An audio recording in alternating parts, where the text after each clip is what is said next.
Autre avancée technologique qui fait débat, c'est le moins que l'on puisse dire. À Paris, une crèche veut tester à partir de l'an prochain la surveillance électronique des enfants. Comment?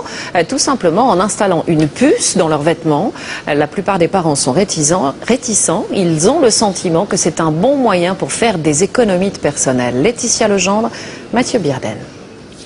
Elle facilite les trajets en transport en commun, permettent d'éviter les attentes au péage. Implantées à même la peau pour tracer les chevaux de course ou dans un bracelet pour veiller à la sécurité des nouveau-nés, les puces électroniques envahissent notre quotidien et pourraient même s'inviter dans les crèches. Une expérimentation dans une structure qui n'est pas publique débuterait l'an prochain afin d'assurer la sécurité des bambins. Réaction mitigée ce matin du côté des parents. Je pense que c'est complètement inutile, qu'on n'a pas besoin de ça et qu'on a des super nounous qui s'occupent très bien de nos enfants et ça suffit amplement. Je ne sais pas comment on va le faire dans les vêtements, dans les souliers, aucune idée, mais d'abord pour moi c'est plutôt une idée positive que négative. Ouais. Grâce à une puce implantée dans un vêtement porté par chaque enfant, les déplacements des petits pourraient être ainsi suivis et les parents alertés si leur progéniture quitte la structure.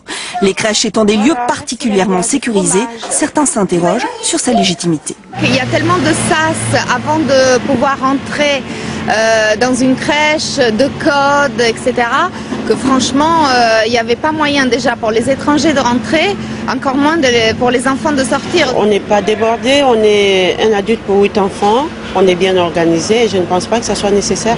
Forte opposition aussi du côté de la mairie de Paris. On est dans une dérive qui est inquiétante d'une société de surveillance et de contrôle, alors que les crèches, au contraire, doivent être des lieux d'éveil et d'éducation des enfants. Donc, en ce sens, nous estimons que c'est un non-sens total.